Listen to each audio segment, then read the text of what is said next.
Hello guys, एक बार फिर स्वागत है भाइयों का चैनल रिएक्शन बाबा में। मेरा नाम है राम। मेरा नाम है दीक्षा। तो गाइज आज एक ऐसी वीडियो पे हम रिएक्शन करने वाले हैं। जैसा कि आप लोगों को पता है कि रमजान चल रहे हैं और कभी कभी ये भी सुनने में आता है कि रमजान भी बोलते हैं, रमजान भी बोलते हैं। ये मैंने पहले पूछा है एक वीडियो में कि रमजान क्या होता है, रमजान क्या होता है। आप लोगों ने बताया भी था, लेकिन मेरे ध्यान से थोड़ा हट रहा है। तो आप लोग जरूर बताना कि रमजान क्या होता है, रमजान क्या होता है, या दोनों एक ही वर्ड हैं। तो वीडियो का टाइटल मैं आप लोगों को बता देता हूँ। रमजान में योगी सरकार ने लगाए 5 नियम जो यूपी के अंदर, तो ऑब्वियस है योगी आदित्यनाथ जी महाराज हैं जो यूपी के सीएम हैं। तो उन्होंने रमजान को लेके ऐसे कौन से 5 नियम लगाए हैं वो सब इस वीडियो के अंदर है। होपफुली इसमें देख लेते हैं। आप लोगों को पसंद आए तो शेयर करना ना भूलें, और वीडियो पसंद आए तो प्लीज इस वीडियो को लाइक करें। और आप चाहते हैं आपको ऐसे रिएक्शन वीडियोज भी मिलते रहे तो प्लीज चैनल को सब्सक्राइब करें। आज के रिएक्शन में स्टार्ट कर लेते हैं बिना किसी देरी के। Let's play. दोस्तों, रमजान का मुबारक महीना शुरू हो चुका है और साथ ही इसी महीने की 14 तारीख को हिंदुओं का एक बड़ा त्योहार होली भी है। और इसी दिन यानी कि 14 तारीख को ही रमजान मुबारक का जुमा भी है। बस इसी बात को देखते हुए उत्तर प्रदेश के मुख्यमंत्री योगी आदित्यनाथ ने रमजान को लेकर अपनी तरफ से एक एडवाइजरी जारी की है और अपने 5 खास नए नियम बनाए हैं। अच्छा, जिनके बारे में जानना हर मुसलमान के लिए बहुत जरूरी है। आज हम आपको इसी के बारे में बताने वाले हैं कि रमजान को लेकर उत्तर प्रदेश के मुख्यमंत्री योगी आदित्यनाथ ने क्या बड़ा बयान दिया है और 5 ऐसे कौन से खास नए नियम बनाए हैं जिनको लेकर योगी सरकार ने अपने आला अधिकारियों को सख्त निर्देश दिए हैं। जानकर यकीनन आप भी हैरान रह जाओगे, इसलिए आज का यह वीडियो आप सभी के लिए बहुत खास है।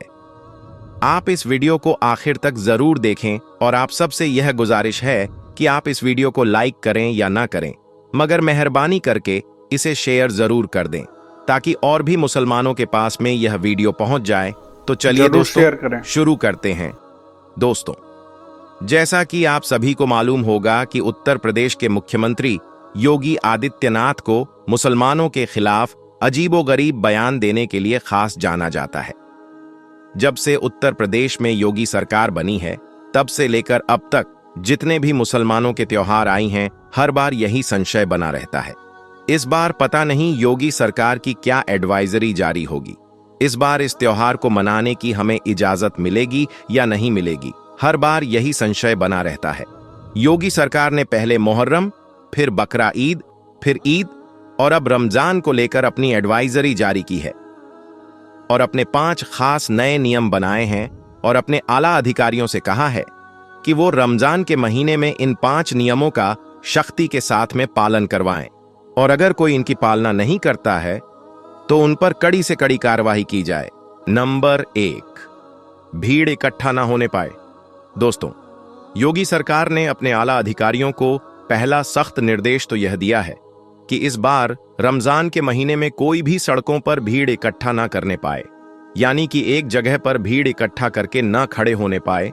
और खास करके 14 मार्च 2025 के दिन इस बात का विशेष ध्यान रखा जाए, क्योंकि 14 मार्च के दिन हिंदुओं का बड़ा त्योहार होली भी है और साथ ही मुसलमानों की रमजान मुबारक का जुमा भी है, यानी कि 14 मार्च के दिन जुमा की नमाज भी पढ़ी जाएगी। इसलिए इस दिन आप इस बात का खास ध्यान रखें कि कोई भी इस दिन भीड़ इकट्ठा करके ना खड़े होने पाए। ऐसा इसलिए क्योंकि हाल ही के दिनों में ऐसा देखा गया है कि हमारे देश भारत में कुछ ऐसे असामाजिक तत्व हो चुके हैं जो इस बात का फायदा उठाकर भीड़ में जाकर खड़े हो जाते हैं और फिर सांप्रदायिक माहौल खराब करने की कोशिश करती है। अच्छे होते हैं लोग तो सब जगह पर कुछ भड़काऊ लोग आ जाते हैं। इस बार रमजान के महीने में अपने आला अधिकारियों को निर्देश दिए हैं, सही बात, कि वह संवेदनशील इलाकों में मॉनिटरिंग करना शुरू कर दें और माहौल खराब करने वालों को किसी भी हाल में बख्शा ना जाए, उन पर कड़ी से कड़ी कार्रवाई की जाए। हम आपको बता दें कि योगी सरकार का यह फरमान सुनकर पुलिस जगह जगह पर सतर्क हो चुकी है, यानी कि हमारे देश भारत में होली का त्योहार और रमजान शरीफ का जुमा शांति और भाईचारे के साथ मने।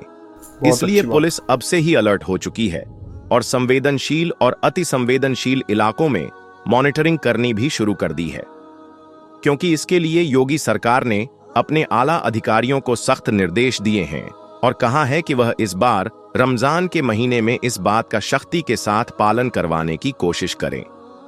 नंबर 2, लाउड स्पीकर की आवाज धीमी रखी जाए।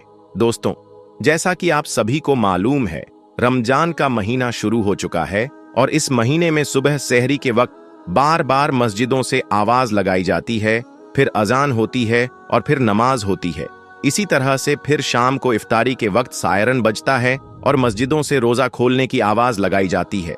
बस इसी बात को देखते हुए इस बार योगी सरकार ने एक एडवाइजरी जारी की है, जिसमें अपने आला अधिकारियों को सख्त निर्देश दिए हैं कि जितने भी मस्जिदों के ऊपर लाउड स्पीकर लगे हुए हैं उनकी आवाज को धीमा रखा जाए, यानी कि किसी भी मस्जिद से लाउड स्पीकर में जोर जोर से ना बोला जाए और खास तौर से सुबह सहरी के वक्त बेवजह शोर शराबा ना किया जाए। इस बात को लेकर योगी सरकार ने अपने आला अधिकारियों को सख्त निर्देश दिए हैं कि वह इस बार रमजान के महीने को लेकर किसी भी तरह की कोई अनदेखी ना करें और इस नियम का सख्ती के साथ में पालन करवाया जाए। नंबर 3, ड्रोन कैमरों से नजर रखी जाए। दोस्तों, योगी सरकार ने अपने आला अधिकारियों को तीसरा सख्त निर्देश यह दिया है। इस बार रमजान के महीने में पूरे प्रदेश में कहीं पर भी अगर कोई माहौल खराब होता है तो इसी जगहों पर फौरन ही धारा 144 लगाते हुए वहां पर नियमों का सख्ती के साथ में पालन करवाया जाए। और यही नहीं, फौरन ही ऐसी जगहों पर सादा वर्दी में महिला और पुलिस को तैनात किया जाए और ड्रोन कैमरों से ऐसी जगहों की खास निगरानी रखी जाए। इसका मतलब यह है कि इस बार रमजान के महीने में योगी सरकार ने अपने आला अधिकारियों को यह सख्त निर्देश दिए हैं कि इस बार रमजान के महीने में ड्रोन कैमरों से लोगों पर नजर रखी जाए और जगह जगह पुलिस को तैनात किया जाए ताकि कहीं पर भी कोई सांप्रदायिक माहौल खराब ना हो सके। इसके साथ ही जगह जगह पर गाड़ियों की और बाइकों की चेकिंग भी की जाए और अगर कोई पुलिस की कार्रवाई में दखल अंदाजी करने की कोशिश करी तो उस पर फौरन ही कड़ी से कड़ी कार्रवाई की जाए। ना सर, इसके अलावा योगी सरकार ने अपने बयान में यह भी कहा है कि इस बार रमजान के महीने में कोई भी मुसलमान मस्जिद के बाहर यानी कि सड़क पर खड़े होकर नमाज ना पढ़ने पाए, यानी कि सिर्फ मस्जिद के अंदर ही नमाज पढ़ी जाए। अगर पहली बार में लोग ज्यादा हो रही हैं तो 2 बार में करके नमाज पढ़ ली जाए, लेकिन मस्जिद के अंदर ही पढ़ी जाए, बाहर सड़कों पर नमाज ना पढ़े। इसके लिए जितनी भी बड़ी बड़ी मस्जिदें हैं उनके आगे पुलिस की तैनाती रखी जाएगी ताकि किसी भी तरह का कोई माहौल खराब ना होने पाए। नंबर 4, सोशल मीडिया पर निगरानी रखी जाए। दोस्तों, योगी सरकार ने इस बार रमजान के महीने में अपने आला अधिकारियों के लिए चौथा फरमान यह जारी किया है कि वह इस बार रमजान के महीने में सोशल मीडिया पर 24 घंटे खास निगरानी रखें। कोई भी रमजान के महीने में सोशल मीडिया के जरिए से किसी भी तरह की कोई अफवाह ना फैलाने पाए, यानी कि कोई भी सोशल मीडिया पर किसी भी तरह की कोई आपत्तिजनक पोस्ट ना करने पाए और खास करके 14 मार्च के दिन इस बात का खास ध्यान रखा जाए क्योंकि उस दिन हिंदुओं का बड़ा त्योहार होली है और मुसलमानों की रमजान का जुमा भी है। इसलिए इस बार कोई भी सोशल मीडिया पर गलत पोस्ट डालता है, अफवाह फैलाता है तो उस पर कड़ी से कड़ी कार्रवाई की जाए। और यही नहीं, इसके अलावा योगी सरकार ने अपने आला अधिकारियों को यह भी सख्त निर्देश दिए हैं कि जो लोग भड़काऊ बयान देते हैं ऐसे शरारती तत्वों के साथ जीरो टॉलरेंस भी अपनाई जाए। ऐसे लोगों पर खास नजर रखी जाए और फिर उन पर कड़ी से कड़ी कार्रवाई की जाए और सोशल मीडिया पर 24 घंटे खास निगरानी रखी जाए। कोई भी शख्स रमजान और होली के मौके पर कोई अफवाह ना फैलाने पाए और ना ही कोई आपत्तिजनक पोस्ट करने पाए, यानी कि माहौल खराब करने की कोशिश करने वालों पर खास नजर रखी जाए और फिर ऐसे लोगों पर कड़ी से कड़ी कार्रवाई की जाए। नंबर 5, धर्म गुरुओं से खास अपील भी की है। दोस्तों, इस बार रमजान के महीने को लेकर योगी सरकार ने मुस्लिम धर्म गुरुओं से भी खास अपील की है कि वह मुसलमानों को इस बारे में समझाएं। बस इसी बात को देखते हुए फिर लखनऊ में मौजूद इस्लामिक सेंटर ऑफ इंडिया के चेयरमैन और ईदगाह के मौलाना खालिद रशीद फिरंगी मोहल्ली ने भी मुसलमानों के लिए एक एडवाइजरी जारी की है। मौलाना रशीद फिरंगी ने मुसलमानों से अपील की है कि आप रमजान के इस मुबारक महीने में नेक और अच्छे अच्छे काम करें और अपने लिए, अपने देश भारत की सलामती के लिए और आपसी भाईचारे के लिए अल्लाह ताला से दुआ करें। साथ ही मौलाना रशीद फिरंगी ने मुसलमानों से सहरी के वक्त यानी कि सुबह के वक्त बेवजह शोर ना करने की भी अपील की है, ताकि आपके पड़ोसियों और आपके मोहल्ले वालों को किसी भी तरह की कोई परेशानी ना हो, यानी कि उनका पूरी तरह से ख्याल रखा जाए। इसके अलावा मौलाना रशीद ने मुसलमानों से यह भी अपील की है कि रमजान का महीना बहुत मुबारक और बाबरकत महीने को इबादत में गुजारे सहरी के लिए बार बार माइक में ऐलान ना किया जाए। साथ ही सुबह के वक्त किसी भी तरह का कोई शोर शराबा ना किया जाए। इसके अलावा नमाजी अपनी गाड़ियों को उसी जगह पर ही खड़ी करें जिस जगह को पार्किंग के लिए मुकर्रर किया गया है, जिसकी वजह से किसी भी आने जाने वाले को कोई परेशानी ना हो। इसके अलावा मौलाना रशीद फिरंगी ने यह भी कहा है कि रमजान के महीने में बड़े पैमाने पर रोजा इफ्तार पार्टियां रखी जाएं। उनमें खास तौर पर गरीबों को शामिल किया जाए और यही नहीं, अपने माल का जो हिस्सा है वह गरीबों में बांटा जाए। दोस्तों, याद रखिए, रमजान का महीना रहमतों और बरकतों वाला महीना है, इसलिए आप इस पाक महीने में अल्लाह ताला की खूब इबादत करें और नेक और अच्छे अच्छे काम करें। लेकिन इसके साथ ही आप इस महीने में कोई भी ऐसा वैसा काम ना करें जिसकी वजह से आपको या फिर आपकी कौम को किसी भी तरह की कोई परेशानी का सामना करना पड़े। इसलिए आप इस महीने में कोई भी गलत काम ना करें और इन 5 नियमों का आप सख्ती के साथ पालन करें। अल्लाह ताला से दुआ है कि अल्लाह पाक हम सबको रमजान के इस मुबारक महीने में बुराई से दूर रखे और नेक और अच्छे अच्छे काम करने की तौफीक अता फरमाए। आमीन, अल्लाहुम्मा आमीन। एक बार आप भी कमेंट बॉक्स में आमीन जरूर लिख दें। दोस्तों, सबसे पहले तो आप सभी को रमजान 2025 की एडवांस में बहुत बहुत मुबारकबाद। आपका दिल करे तो आप भी हमें कमेंट बॉक्स में मुबारकबाद लिख सकते हैं।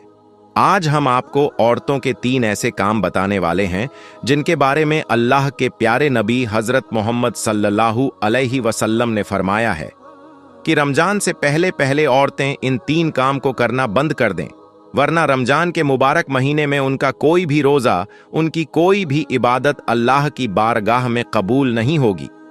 ऐसी औरतें रमजान में रोजा रखकर भी तबाह और बर्बाद हो जाएंगी। इसलिए आज का यह वीडियो आप सभी के लिए बहुत खास है।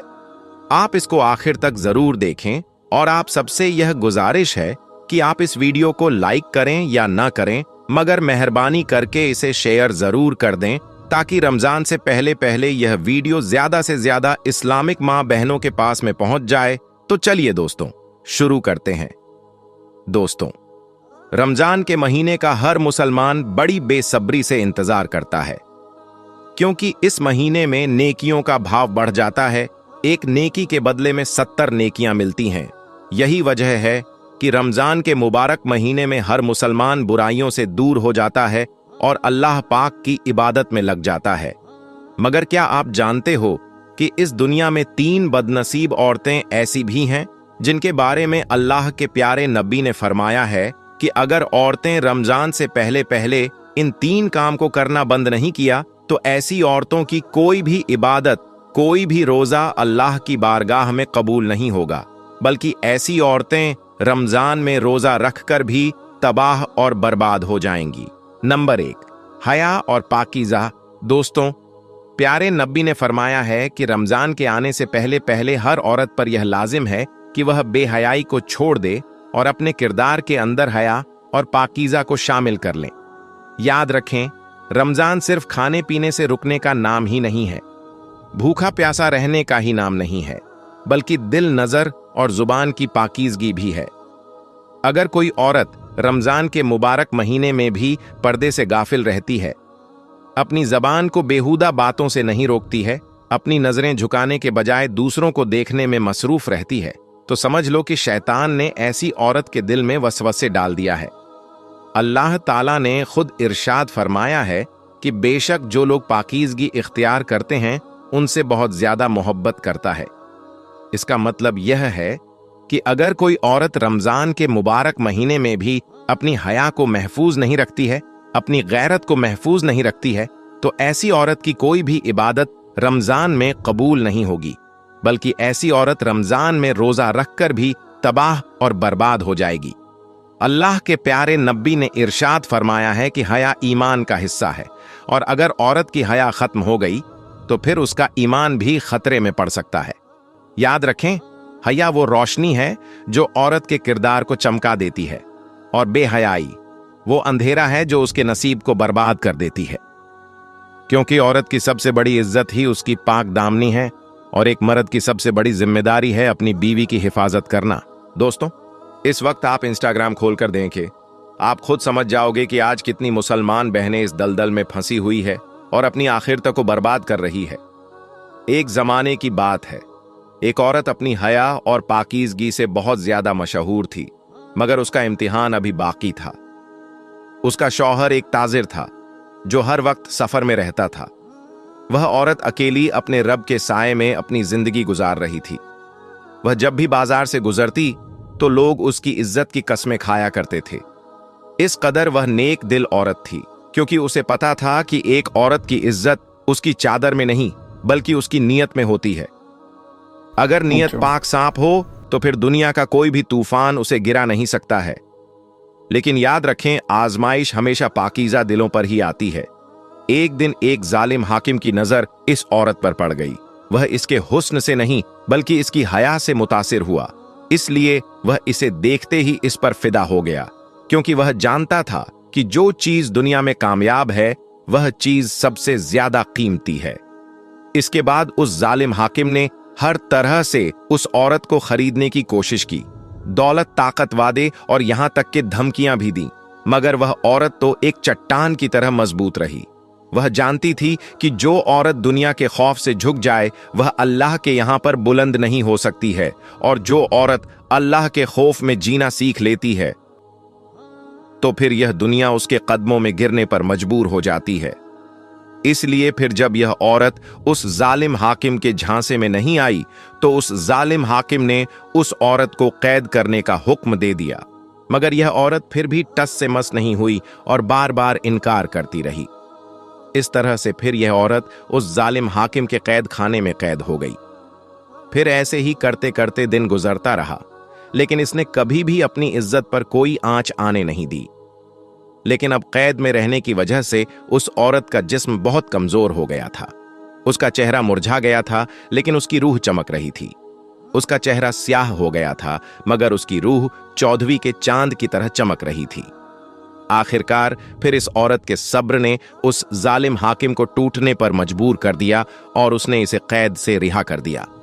अब जब वह औरत कैद से रिहा हुई तो उसे देखकर लोग हैरान रह गए और सोचने लगे कि एक कमजोर औरत ने किस तरह से एक ताकतवर हाकिम को शिकस्त दे दी। फिर वह औरत कैद से बाहर आकर मुस्कुराई और कहने लगी, ए लोगों, औरत की सबसे बड़ी ताकत उसका हुस्न नहीं बल्कि उसकी हया होती है, और जिस औरत ने अपनी हया भेज दी उसके पास में फिर कुछ भी ना बचा। औरत की सबसे कीमती चीज इज्जत होती है। जो औरत इसे खो देती है तो वह बर्बाद हो जाती है, और अगर कोई औरत इसे बचा लेती है तो वह बादशाहों से भी ज्यादा कीमती हो जाती है।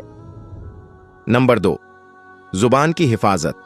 दोस्तों, अल्लाह के प्यारे नबी ने फरमाया कि औरत के लिए दूसरी जरूरी चीज यह है कि रमजान के आने से पहले पहले हर औरत के लिए यह भी लाजिम है कि वह अपनी जबान की हिफाजत करे, यानी कि रमजान से पहले पहले बदजुबानी को छोड़ दे। याद रखें, रमजान में जबान का रोजा करना भी जरूरी है, क्योंकि रमजान न सिर्फ जिस्म बल्कि दिल और जुबान को भी पाक साफ करने के लिए आता है। आंसी, अगर कोई औरत रमजान के मुबारक महीने में भी गलत जबान का इस्तेमाल करती है, दूसरों की बुराई करने में अपना वक्त गुजारती है, चुगलखोरी में वक्त गुजारती है, गीबत और झूठ में लगी रहती है, तो समझ लो कि ऐसी औरत रोजा रखकर भी अपना ही नुकसान कर रही होती है। अब जरा आप सोचिए कि अगर कोई औरत अपने रोजे के दौरान अपनी जुबान की हिफाजत ना कर सकी तो क्या ऐसी औरत अल्लाह की रहमत के मुश्ताक होगी? क्या वह रमजान की बरकतों की मुश्ताक होगी?